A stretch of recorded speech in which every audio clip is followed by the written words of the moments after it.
It was the best of times, it was the worst of times. It was the year of lockdowns, an age of toilet roll hoarding, and people going to the supermarket dressed in garbage bag protective suits. But if there was despair in the spring for one woman, the winter provided hope. Down on her luck after losing her waitressing job in June, when the fall approached, she not only couldn't pay her Netflix subscription fee, but her starving cat had moved in with her neighbor. Enough was enough. This woman of many talents knew there was a way out of the rut, and one day while scrolling through Facebook she saw the light. In front of her was the word Onlyfans. After creating an account and posing for her fans, she became an overnight star. By the time the most lackluster new year on record rolled around, she was living a dream. Her cat, brazen as always, and not one to miss out on an opportunity, moved back in. Okay, so that's not exactly a true story, but we can definitely say it's based on a true story. This website, Onlyfans, has become one of the most talked about sensations in the online world. As you'll see in this show, it's steeped in controversy, but it's also provided a lifeline for many people. We aren't just talking about folks making videos for single men who got way too much time on their hands and subscribe to content they tend to watch 3 times a day in 5 to 10 minute intervals. OnlyFans is bigger than just nudity and copulation, although admittedly that's a bit like saying McDonald's is bigger than just burgers. Today, you're going to learn everything about this website, from its beginnings to its meteoric rise. You're going to find out just how much money it makes and how much creators make. You're going to get deep down and dirty and see why so many people would like the site to disappear from the face of the planet. And you'll find out who the mysterious owners of the site are. Yep, OnlyFans is run by ghosts, or at least people that hide in the shadows. People really have gone on the site and earned bags of cash after doing very little in a short period of time. But before you start thinking about joining up, you need to know that you have to be at least 18 to give it a shot. It might also help if you have some talent, or are the kind of person, man or woman, who has the presence to stimulate a viewer. If you're 18 or over, you can provide ID as well as a selfie shot with that ID and you're good to go. If you're a creator, you'll be joining over 1 million other creators. If you sign up just to see content, you'll become one of the 100 million other users. It's not free though. So if you can't pay to follow someone, you'll be stuck with the homepage, which is pretty boring to say the least. Okay, so it appeared on the internet in 2016. It was called revolutionary, not too long after it got off the ground. We'll get to the topic of cash soon, but first you need to know why it got so popular so fast. After all, most people watch it for sexual gratification, and aren't there like 1 million porn websites out there where people can use them for free? The difference is, OnlyFans offers a kind of bespoke experience. Fans can ask the people they're following to do certain things, or they can put a date in their calendar for when the creator has promised to do something new, strange, or surprising. Let's stay with the sultry stuff for now because that's what OnlyFans has been most associated with from the beginning. Watching a model do their stuff can be kind of like having a partner, except the amount of love involved is negligible. One American model we found said when it comes to her regular customers, she'll know when their birthdays are, what their pets are called, or even the names of their children. It's true, her name is Danny Harwood. So imagine during lockdown a man was feeling a little isolated and there was a stirring in his loins. Sure, he could go to a well-known site and type into the search box, "smoking nurse." Yeah, that's what gets him off. But it would be better if that nurse knew his name and asked him how the accountancy job was going. And that's the one reason OnlyFans is so popular, the intimacy, or at least what seems like intimacy. Those fans will pay anywhere from $5 to $50 a month for a subscription for one creator, and they can see pictures, videos, and if they add a little tip, they can get something special. The strange thing is, creators don't necessarily get more cash if they post content that's more explicit. Just because someone's willing to do strange things with a banana and some chocolate mousse doesn't mean they'll find success. As of January 2020, the most popular creator on the platform was a model named Jim Wolfe. This very attractive woman cut her teeth on Instagram, and once she'd amassed millions of followers, she hitched a ride with OnlyFans. Sometimes she's called a fitness model, but this really isn't the case. She might talk about food and exercise, but for the most part, her mostly male fans are there because she's good looking. If she tells her fans to quit the french fries and get down with a bowl of quinoa, you can be sure she won't be wearing a boiler suit. What we're trying to say is people on this platform aren't always looking for X-rated content. Far from it. It's the reveal that counts. It's like this. If you go to a nudist beach, and this infographics writer's been to plenty, nudity soon becomes a bit blasé. It's not knowing what's underneath that really gets people hot and flustered, especially when more is revealed at a slow pace. And as you'll see, this can be addictive and costly. Miss Wolfie, by the way, was at one point making $30,000 every single day, and all she really had to do was talk and look sexy. Obviously, to get that kind of cash, you need to have been blessed with certain genes. Yeah, some of us are born to endless night, some to pure delight. Let's talk a bit more about making money. Perhaps one of the biggest controversies involved an American actress and model named Bella Thorne.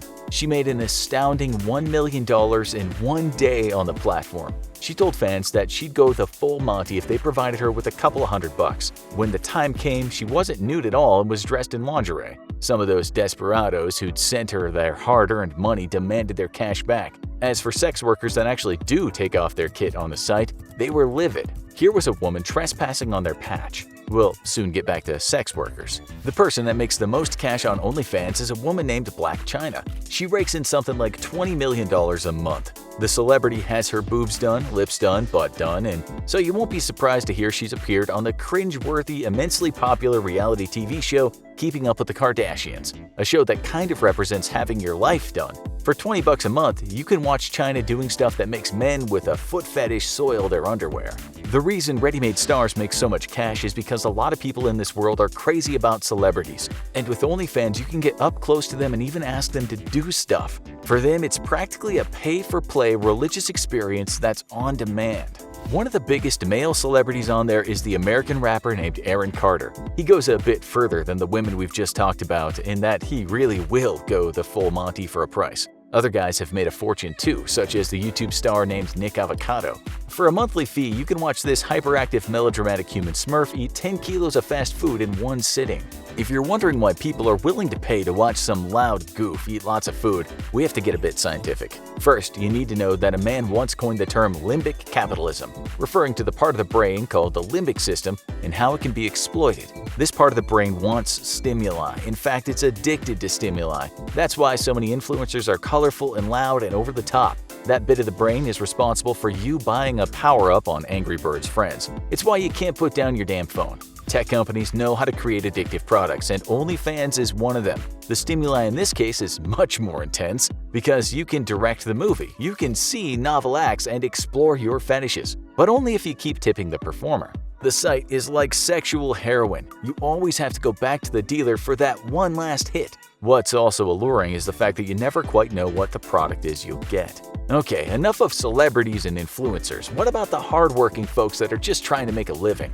Well, think about 2020, the year where just being outside makes you feel like a criminal. The year approaching strangers almost became an actual crime. Who do you think suffered the most in the underground world? Yup, sex workers weren't exactly in high demand during the great pandemic of 2020, but they found a way of making money, and that was through OnlyFans. We found women who said OnlyFans wasn't just helping them make money, but it was diversifying and normalizing sex work. This, they said, is great, but others said if you want to make a lot of cash, you really have to put the effort in. Standing on a street corner became setting up a bedroom studio and acting out people's fantasies. Then there's the controversy. A lot of controversy. One woman in the UK had an act where she'd dress up like a young girl. Critics say this is exploitation and unethical, normalizing something that's wrong. They also blast the business as being another kind of exploitation in the new gig economy. And that might be true, but it's a complicated issue. And if you're a person that lost a job and relied on the platform to make cash, you may feel like you're not being exploited. We found some ordinary women online who'd never taken off their clothes for money before, who were earning okay from doing just that on OnlyFans. Some of them were new to the site, as were many people in 2020. From February 2020 to April 2020, during the COVID assault, there were 1.85 million new subscribers to the site. Some women posing nude were only earning a few $100s a month, some thousands, but it was enough, they said, to put a roof over their head. This is another reason for the site's popularity, not only because out-of-work people have found a niche, but it's also a kind of acceptable pornography. The girl and boy next door are using the site to make cash, and somehow that's more acceptable than real pornography. Newbies helping people get their rocks off has led to more controversy though, because investigations have found some of those people wanting to make some fast cash used fake IDs. They hadn't reached the age of 18. Okay, but what about the grown-up folks that say this site is their golden egg? Now we'll introduce a former male go-go dancer who in the gay world would probably fit the description of bear. He's a bit of a hunk, and rather than swing from poles and city clubs, he now earns his crust doing it online. He said in an interview that he gives his fans a boyfriend experience, something you can't find on any other platform. He said with OnlyFans, he can take off his clothes for someone, but the experience is an intimate one. As for the fans, they feel like they're directing their own movie. For that, the creator earns 10 grand a month. Then there's the story of the working-class girl from the UK. In the past, she'd done nude photos for magazines, something she kept secret until one day her father went to the factory and saw his naked daughter pinned to a locker in the locker room. He didn't much enjoy the banter that day. Taking your clothes off online, she said, is better than doing it where the whole world can see you. She was actually one of the first models on OnlyFans, making it in the region of $250 a month at the start.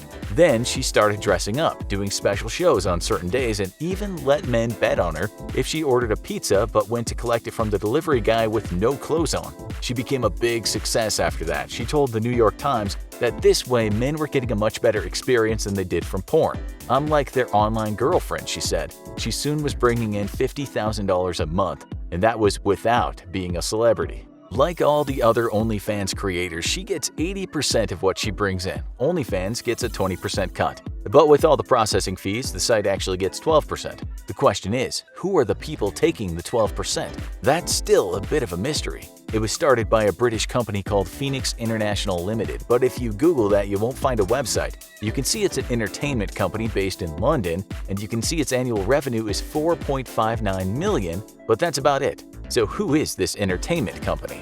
We actually don't know too much, and it looks to us that journalists have asked the question and have come up empty-handed as to the day-to-day running of the company. What we did find is a guy who speaks on behalf of the secret company, and his name is Daniel Blythe. When he was contacted by the media, he said no way will he allow his clients to be interviewed, and there's also no way he'll say who they are. Still, we do know that an Englishman named Tim Stokely founded the company, and he's still there with his father Guy Stokely. Tim got the idea to start the site after looking at platforms such as Instagram, and then he thought, Instagram, Uber, why not create a site where influencers can monetize their content easily? It was a breakthrough moment.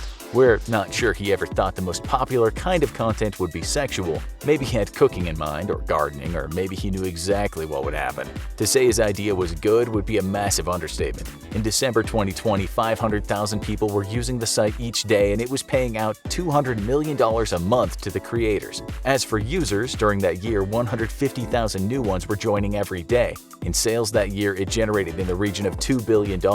So when it took its 20%, it got $400 million net. Not bad for a site only 4 years old.